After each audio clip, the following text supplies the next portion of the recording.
Welcome to Know Your Mobile. I'm Basil, and we don't normally start video reviews or comparisons or walkthroughs or anything with screens off, but there's a reason we're doing it on the BlackBerry Z10, the BlackBerry OS X walkthrough, and that's because even when the screen's off, a simple swipe up on our BlackBerry will actually unlock it. A swipe up all the way will completely unlock it. So if we try that again, swipe up, we'll start to unlock our phone, swiping up all the way, completely unlock our phone from off. Really cool, huh? Maybe not if you have really thin lining in your pocket, but we didn't have a problem with it. So now we're going to actually look at the user interface, and the first screen that pays us a hello is the apps drawer.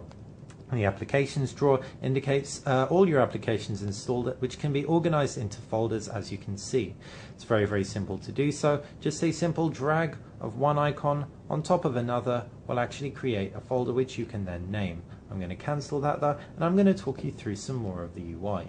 Pulling down from the top to bottom, and you've got this quick set toggle screen. You can access a general overview of all your settings, or just some really key elements that you might want to tweak, such as rotation lock, Bluetooth, Wi-Fi, alarm, and notifications.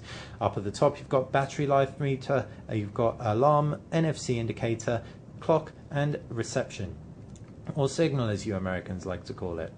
Down below, you've got a sticky dock, call, search, camera. You can switch between screens with a simple swipe if you just select the page indicator. So that's the apps drawer. Swipe across to the left and you've got your multitasking pane. Apps can be sent into the multitasking pane with ease. If we open up an application, for example, we'll open up Remember, we can just swipe up as we did to unlock, and it'll send it straight through into that multitasking pane. We can then very, very quickly open it up, open up any application that we want. Super speedy, super snappy, really very, very little cause for complaint. As you can see, heavily gesture oriented, it doesn't end there. If we take another swipe across to the left, we can see our BlackBerry Hub.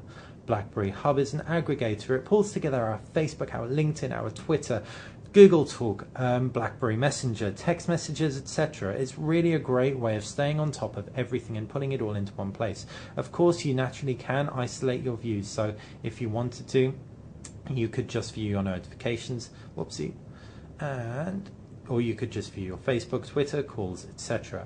There's also something really cool called BlackBerry Peek, which we will talk about now.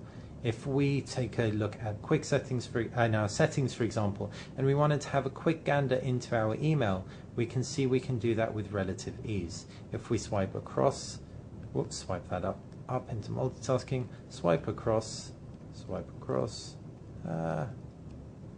there you go. As you can see, the gestures do take some getting used to. We can show you a quick downside of the actual BlackBerry Peek, which is a bit of a shame. If, for example, we have this window open and then we jump into an application, it just pulls us into our last state, and this is really very useless to us. We actually would much rather have a hub overview every time we looked into BlackBerry Peek, but that's just a minor shortcoming. As far as the fundamental operation of the interface goes, it doesn't really affect it all that much. A lot of gestures, a lot of swiping, a lot of intuitive movements, and we're really, really impressed that BlackBerry has come so far. And yes, it's taken them a very long time, but compared to what they had before in BlackBerry 7, OS 7 to BlackBerry 10, it's really a world apart. So that has been a video overview of BlackBerry 10 using the BlackBerry Z10 as a example handset. We can't wait until it lands on the BlackBerry Q10 with a more traditional BlackBerry form factor. Until then, hope you enjoyed the video. Subscribe to Know Your Mobile's YouTube channel if you enjoyed this video.